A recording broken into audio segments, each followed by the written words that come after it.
एक कथा भक्तमाल जी में आती है। एक भक्त थे, उनका नाम था धन्ना जाट। क्या नाम था? बड़ी मधुर कथा है धन्ना जी की। धन्ना जी की कथा ऐसे प्रारंभ होती है कि सामान्य से परिवार में धन्ना जी का जन्म हुआ। देखो, ये हरिप्रिय हैं, इनको हरि प्रिय थे, लेकिन इनकी भक्ति से फिर ऐसी स्थिति हो गई कि ये हरि को प्रिय लगने लगे। तो धन्ना जी के यहां एक संत पधारे। संत की शालिग्राम जी की सेवा। छोटे बालक जो होते हैं वो संतों को या घर में कोई भी बड़े बुजुर्ग आए या कोई भी श्रेष्ठ जन आए, वो क्या करते हैं, कैसे करते हैं, मेहमानों को देखते हैं बैठ के। तो महात्मा जी अपने ठाकुर जी की सेवा करते और धन्ना जी जाके उनके पास में बैठ जाते। पहले जल से स्नान, फिर दूध से स्नान, फिर घी से, फिर दही से, फिर शहद से, पंचामृत स्नान करा के बढ़िया इत्र लगा के ठाकुर जी को उर्द पुंड तिलक लगा करके माला तुलसी पधरा के विराजमान कर दिया। धन्ना जी को इतनी अच्छी लगी ये सेवा, रोज बैठ जाते, पूरी रात रोते, अपनी माँ से कहते मैया ये सुबह कब होगी। क्यों? वो सुबह होते ही बाबा के पास जाऊंगा, उनकी सेवा देखूंगा कैसे करते हैं। तो धन्ना जी रोज सेवा देखते, बड़े खुश होते। जैसे महात्मा का जाने का समय आया, धन्ना जी बिखर गए। कहां जा रहे हो आप? बोले बेटा अब हो गई हमारी सेवा पूरी, अब हम जा रहे हैं, फिर आएंगे कुछ साल बाद। धन्ना जी बोले तो आप चले जाओ, इनको छोड़ जाओ यहीं पे, ये ठाकुर जी यहीं रहे आए, मैं इनकी सेवा करूंगा। बाबा बोले अरे तुम छोटे बालक हो, तुमसे सेवा बनेगी नहीं बेटा, तुम जिद मत करो। धन्ना जी तो रोने लगे, बोले नहीं मैं सेवा करूंगा, मुझे तो ये चाहिए। जैसे कोई वस्तु के लिए बालक जिद करता है, ऐसे धन्ना जी ठाकुर जी के लिए जिद करने लगे। माता पिता परेशान, महात्मा अलग परेशान, क्या करें। और इतना रोवे कि महाराज पूरा घर अधर कर दिया, मोहल्ले वाले तक इकट्ठे हो गए। क्या हो गया? बोले धन्ना जी के महात्मा जी जा रहे हैं, उनके ठाकुर जी मांग रहा है धन्ना। अब किसी में ये हिम्मत भी नहीं कि महात्मा सिंह कहते हैं दे जाओ। और कोई वस्तु हो तो ये भी कह देते हैं लोग दे जाओ, चलो हम दूसरी दे देंगे। ठाकुर जी की बात है भैया, कोई अपनी सेवा कैसे दे सकता है। धन्ना जी इतने रोए, सिर पटक पटक के रोने लगे, छोटे बालक। तो महात्मा बोले बड़ी विडंबना, ठाकुर जी रक्षा करो, क्या करें। इतने महात्मा बाहर गए और गोल गोल काले से दिखने वाला एक पत्थर उठा लाए, उसमें बढ़िया घी भी लगा करके और इत्र लगा के सुगंधित कर दिया, उर्द पुंड तिलक लगा दिया ठाकुर जी जैसा। और अपने ठाकुर जी तो नीचे एक छोटे सिंहासन पर विराजमान कर दिए और बड़े सिंहासन पर वो पत्थर ला के रख दिया और बढ़िया सजा के। धन्ना रो रहे थे, उठा के गोद में ला, देख देख देख तेरे ठाकुर जी आगे देख। धन्ना जी जैसी मंदिर में, धन्ना जी की दृष्टि तो उन्हीं के ठाकुर जी पे, यही चाहिए। महात्मा बोले लाला देख, ऊपर सिंहासन पर बड़े ठाकुर जी बैठे और नीचे छोटे ठाकुर जी बैठे। वो बड़े वाले जो हैं वो तो हैं राजा ठाकुर, और ये छोटे वाले जो नीचे बैठे हैं ना, ये सिपाही ठाकुर। अब बता, मुझे तो राजा ठाकुर ज्यादा बढ़िया लग रहे हैं, मैं तो उनको ले जाऊंगा, लेकिन फिर याद रहियो जब जब मैं आऊंगा तब तब मेरे ठाकुर जी ऊपर बैठेंगे और तेरे वाले नीचे बैठेंगे, क्योंकि तू सिपाही ठाकुर जी मांग रहा है और मेरे ठाकुर जी तो राजा ठाकुर हैं। अब बालक को उस भाव से समझाया तो धन्ना जाट वो नहीं, मैं तो राजा ठाकुर लूंगा, आप ले जाओ सिपाही को। सिपाही ठाकुर जी के रूप में उनके निज ठाकुर जी थे। बाबा बोले अब ठीक है। घर वालों ने भी प्रणाम किया, जय हो महाराज जी, बड़ी आपने बुद्धि युक्ति लगाई। सबको लगा कि कंटक छूट गया, लेकिन यहां तो अब भक्ति प्रारंभ हुई थी धन्ना जी की।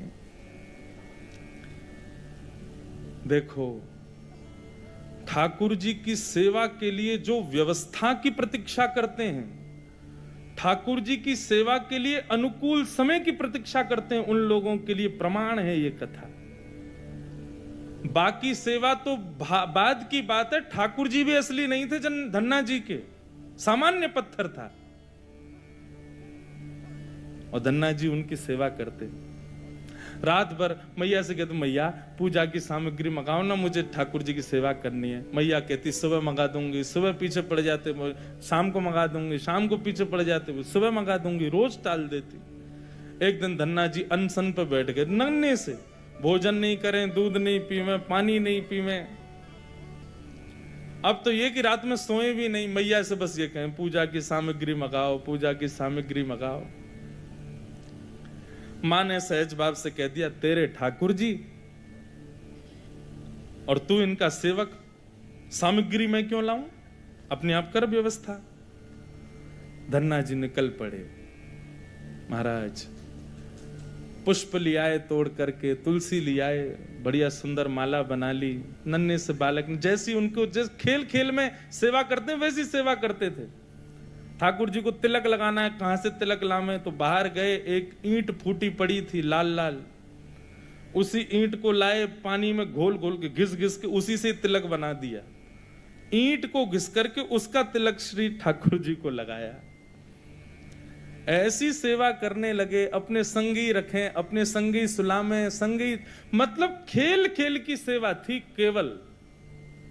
घर वालों को लगता था कि भैया दुनिया के लोग खिलौने से खेलते हैं, हमारा धन्ना जो है ये पत्थर को ही भगवान समझ के खिलौना इनसे ही खेल रहा है, बड़ा होगा तो बुद्धि आ जाएगी।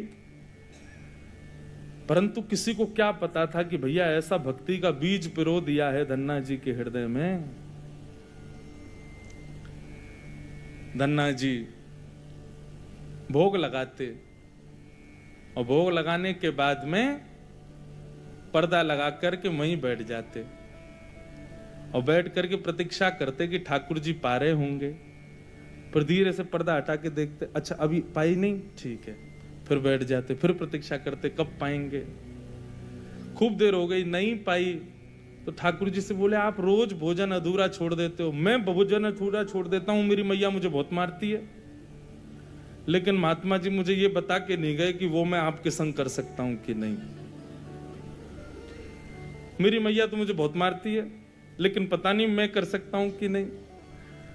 धन्ना जी के उस प्रिय भाव, भक्ति भाव पर ठाकुर जी रीझने लगे। एक दिन तो धन्ना जी हट करके बैठ गए, यदि आपने नहीं पाया तो मैं भी नहीं पाऊंगा। धन्ना जी ने थोड़ी देर देखा, थाली यथावत रखी है, नहीं पा रहे, तो ठाकुर जी की तरफ कमर करके लेट गए। तो ठीक है, तो आज मैं भी भूखा सोऊंगा। इतने में ही जैसे उंगली को कोई जोर से चाटे तो चट चट आवाज आती है ना, ऐसी चाटने की जोर जोर से आवाज आने लगी। धन्ना जी बोले ये चप चप खा कौन रहा है, और ये ऐसे चटकारे ले ले करके कौन उंगली चाट रहा है। जैसे ही पर्दा हटा करके देखा तो नील माधव भगवान बैठ करके धन्ना जाट की उस थाली में से प्रसाद पा रहे थे। दर्शन किए जब श्याम सुंदर के, मोहित हो गए। ऐसा नील वरण ठाकुर जी का कटाक्ष नेत्र, बढ़िया सुंदर घुंघराले केशों की गूंद बना करके उसमें मोर पंख लगा रखा है। जैसे धन्ना जाट छोटे वैसे ठाकुर जी भी छोटे से, नन्हे से गोपाल जी आ गए। और जैसे मानो पूरे हाथ में सान लेते हैं ना सब्जी छोटे बालक, ऐसे ठाकुर जी ने माखन मिश्री और सारी सब्जी सान रखी है और खूब प्रेम से चाट चाट करके पा रहे हैं।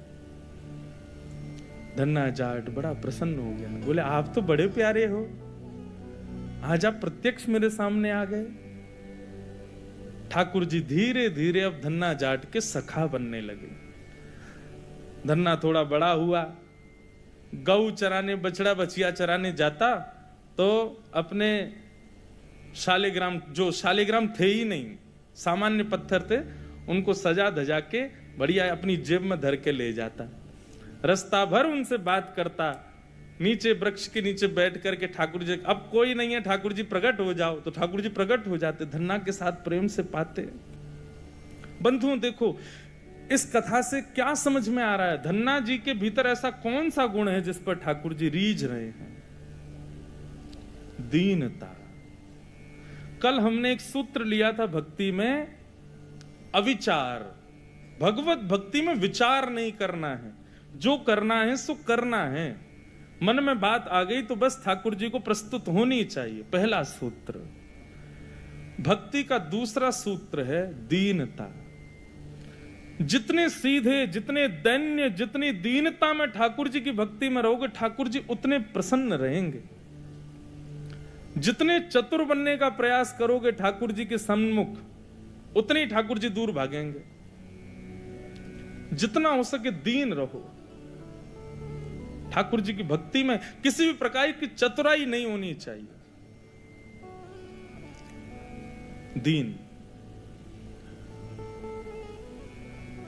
धन्ना जी उन्हीं ठाकुर जी को लेकर के चले गए। ठाकुर जी आज बोले, धन्ना तू तो मेरी बड़ी सेवा करे, पर मेरा भी मन करे कि मैं भी तेरी सेवा करूं। सब लोग इधर देखो, कथा सुनो।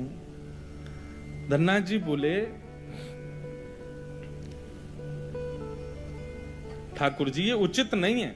आप भगवान हो, आप एक ईश्वर तत्व हो, आपकी सेवा हम करें अच्छा लगता है, पर आप हमारी सेवा करो, ये कहां की शोभा है। ठाकुर जी बोले, नहीं धन्ना, हम तो तुम्हारी सेवा करेंगे, हमें बताओ हम क्या करें। और भैया ये भक्ति, ये भक्त भगवान वाली बात थोड़ी है। यहां तो सखा हैं, आप हमारे सखा हो, हम आपके सखा। सखा तो आपस में मिल बांट के सब काम करें। बता भैया धन्ना, हम क्या करें। धन्ना जाट बोले, तो फिर एक काम करो, आप हमारी गैया चराओ। ठाकुर जी बोले, ये तो हमारे जन्म जन्म को काम है, ये तो हम बड़ी निपुणता से करेंगे। और बंधुओं यही होता, धन्ना जाट अपने घर से गैया लेके जाता और वन में जाकर के ठाकुर जी को जैसे ही बाहर पधराता, इतने में वृक्ष के पीछे से ठाकुर जी आ जाते और ठाकुर जी कहते, धन्ना अब तू जाके आराम कर, हम गैया चरा देंगे। और सारी गैया ठाकुर जी चराते। शाम का समय जब होता तब धन्ना जी जाते और जाके ठाकुर जी को दोबारा अपनी जेब में रख के गैया लेके आ जाते। एक दिन वो महात्मा आ गए जो धन्ना जी को वो पत्थर दे के गए थे। जैसे ही घर पे आए तो धन्ना जी लेटे थे। महात्मा आके बोले, और बताओ भाई धन्ना, सब ठीक? अरे गुरुजी आए, गुरुजी जय हो, गुरुजी प्रणाम आपके चरणों में। और बताओ वो कहां है तुम्हारे राजा भगवान? बोले, भगवान तो गैया चरावे गए हैं अभी। ये समय तो गैया चराने का है ना, गैया चरावे जामे वो रोज। महात्मा बोले, देखो कुछ भी बोलता है, ये अभी बालक ही है, छोटा ही है अभी। माता पिता ही बोले, कहां बताएं, ऐसी या की सोच है, गैया ने छोड़ आवे, पता ना कहां, शाम को ले आवे उन्हें। अरे गुरुजी ये लोग मानते नहीं है मेरी बात। भाई सब लोग विराजमान हो जाओ बस, हाँ बैठ जाओ। क्या बता रहा था मैं? हैं? हाँ, गैया चरावे जावे। गुरुजी बोले, तो फिर वो शिला कहां है जो हमने तुमको दी थी? बोले, उन्हीं की तो कह रहा हूं गुरुजी, वो गैया चराने गए। गुरुजी बोले, ये तो कुछ भी कह रहा है। नहीं नहीं गुरुजी आप विराजो, मैं आपको एक एक बात बताऊं। और उसने सारी बातें बताई, ठाकुर जी कैसे चटकारे लेके भोजन करते हैं, क्या क्या उससे बातें करते हैं, कैसे उसके संग खेलते हैं, कैसे उसकी पिद्दी पे चढ़ जाते हैं, वो ठाकुर जी की पिद्दी पे चढ़ जाता है। ऐसा मधुर भाव वो प्रस्तुत करे और गुरुजी बैठ के सुनते जाएं। बोले कि इतनी बड़ी बड़ी बातें झूठ में तो नहीं बोल सकता। बोले, गुरुजी मुझे पता है, माता पिता की तरह आप भी मुझ पे भरोसा नहीं कर रहे हो, आपको नहीं विश्वास, चलो मैं दिखाऊं आपको। अभी मेरे ठाकुर जी गैया चरा रहे हैं। गुरुजी को लेकर के वन में गया तो वन में गैयाएं चर रही थी। बोले, कहां है तेरे ठाकुर जी? अरे देखो वो दोहरी गैया के पीछे पीछे हाँक रहे हैं, वाकू पीछे पीछे चल रहे हैं वाक्य, देखो ठाकुर जी दिख तो रहे। गुरुजी बोले, हमको नहीं दिख रहे। धन्ना जी दौड़ के ठाकुर जी के पास गए। बोले, मेरे गुरुजी आए हैं, उनको दिख जाओ। भगवान बोले, उनको नहीं देखेंगे हम बस तुमको ही देखेंगे, तुम्हारे सखा तुमको देखेंगे, सबको थोड़ी देखेंगे। अरे भैया ऐसा मत करो। क्यों? बोले, आपको और मोको एक दूसरे से मिलवावे वाले तो गुरुजी हैं। गुरुजी यदि मुझको नहीं देके जाते आपको, तो आप मुझे कैसे मिलते? मेरे गुरुदेव हैं, इन्होंने ही तो मुझको दिया था आपको। ठाकुर जी रीझ गए, पुनः पुनः धन्ना को हृदय से लगाए। इसकी भक्ति, ऐसा भाव। इतने में ही नील माधव नीलमणि ठाकुर जी प्रकट हो गए। और जैसे ही प्रकट हुए, दूर खड़े गुरुदेव के एक एक रोम बिलखने लगा, रोने लगे। और धन्ना के चरणों में प्रणाम किया। बोले हम सच्चे शालिग्राम से प्रकट नहीं कर पाए, तूने सामान्य पत्थर से प्रकट कर दिया ठाकुर जी को। हम अष्टयाम सेवा से प्रकट नहीं कर पाए और तूने सामान्य पत्थर घिस घिस के तिलक लगा के प्रकट कर दिया ठाकुर जी को। हम 56 भोग पधरा करके ठाकुर जी को प्रकट नहीं कर पाए, तू बेसर की रोटी खवा के ठाकुर जी को चटकारे दिलवाता है। हम यहां ठाकुर जी से प्रार्थना करते हैं, कभी त्रिभंग लली से सीधे लली भी बन जाओ, ने पूरे दिन यूं ही खड़े रहो, दर्द है जाता होगा, हाथ में ने हाथ सीधे कर लो। तू ठाकुर जी से गैया चरवा रहा है अपनी। धन्य है धन्ना तेरी भक्ति को। बंधुओं, ठाकुर जी को ऐसे प्रिय भाव अच्छे लगते हैं। आप नियम कितने करते हो, आप साधना कितनी करते हो, आप जप कितने करते हो, आप व्रत कितने करते हो, ये विशेष बात नहीं है। पर 10 मिनट भी ठाकुर जी के सन्मुख बैठते हो, किस भाव से बैठते हो, वो भाव प्रिय है। ठाकुर जी भाव का सेवन करते हैं। इतनी कथाएं सुनने के बाद भी, वृंदावन जाने के बाद भी, ऐसे संकीर्तन करने के बाद भी, तिलक लगाने के बाद भी यदि भाव प्रकट नहीं हुए तो कैसी भक्ति हमारी। समय व्यर्थ मत करो फिर भक्ति के पथ पे आके।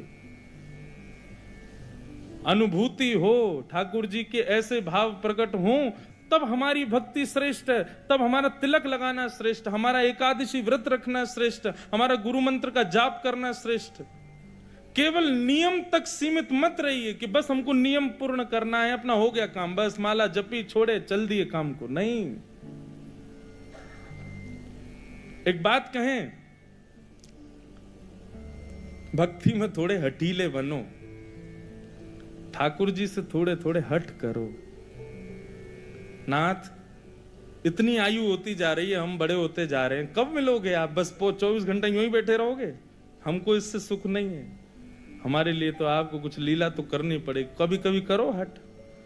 सब भक्तों ने हट किया। आजकल लोग भक्त हट ही कहां करते हैं ठाकुर जी से। हाँ, हट करते हैं, किस बात का हट कर रहे हैं? काय को व्रत कर रहे हैं, हाथ में कपूर लेके बैठे हैं, हमारे पति के काम नहीं चल रहे, उसका हट कर रहे हैं। बच्चे हमारी सुनते नहीं, उसका हट कर रहे हैं। घर में विपत्तियां आ गई, इसका हट कर रहे हैं। कभी श्याम सुंदर हमसे रीझ हैं, इस बात का हट नहीं करते। बहुत प्रिय भाव है। श्याम सुंदर सदा हमको प्यारे रहे, हम उन्हीं के रहे, वो हमारे रहे। श्याम सुंदर सदा हमको प्यारे रहे, हम उन्हीं के रहे, वो हमारे रहे।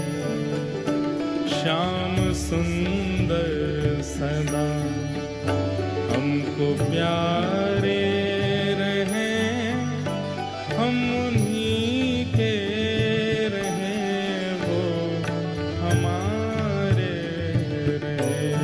श्याम सुंदर सदा हमको प्यारे रहे, हम उन्हीं के रहे, वो हमारे।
पीछे चली जा रही, मन की ममता को पीछे चली जा रही। हम भंवर में रहें या किनारे रहें, हम उन्हीं के रहें, वो हमारे रहें।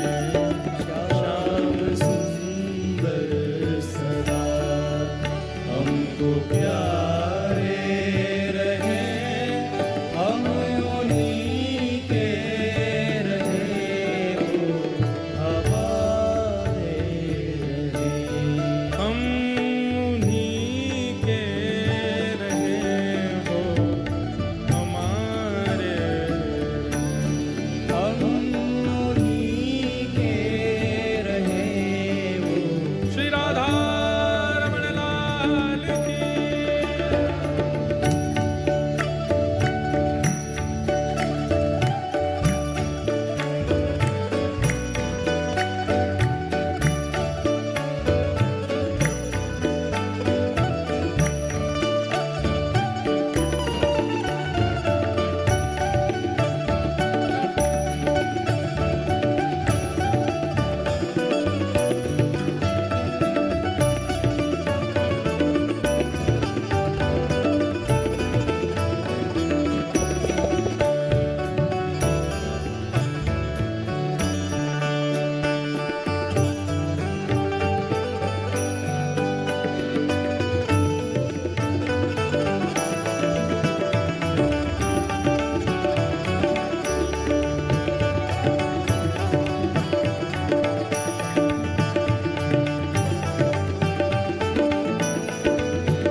एक नियम बना लीजिए अपना।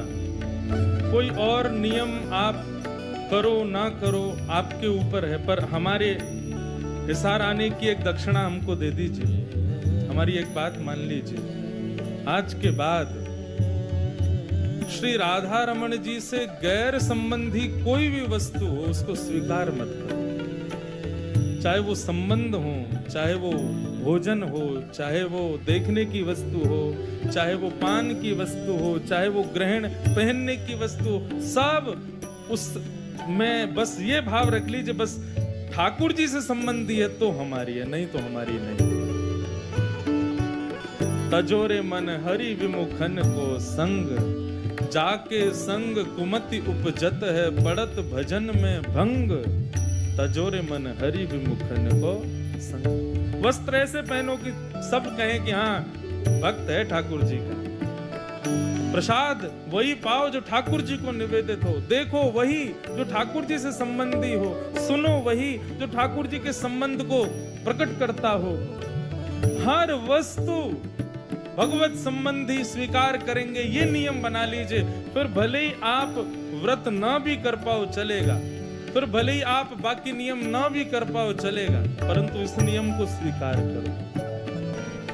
जिस डगर से मुरलिया की धुन आएगी, जिस डगर से मुरलिया की धुन आएगी, उस डगर पे उमरिया ये कट जाएगी।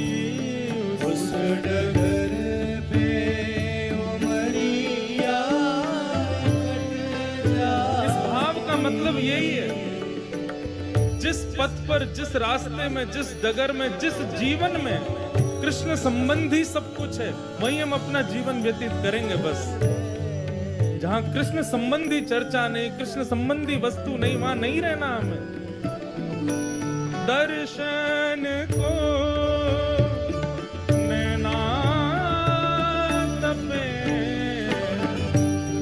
वचन सुनन को कान, ओ मिलवे को हियरा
डगर से मुरलिया की धुन आएगी, जिस डगर से मुरलिया की धुन आएगी, उस डगर पे उमरिया कट जाएगी, उस डगर पे उमरिया कट जाएगी, उस डगर पे उमरिया कट जाएगी, उस डगर पे उमरिया कट जाएगी। उनकी तस्वीर मन में बनाए रहे, हम उन्हीं के रहे, वो हमारे। श्याम सुंदर सदा हमको प्यारे रहे, हम उन्हीं के रहे, वो हमारे रहे। हम उन्हीं के रहे, वो हमारे। हम उन्हीं के रहे, वो हमारे रहे। उन्हीं के रहे, वो हमारे। हम उन्हीं के रहे, वो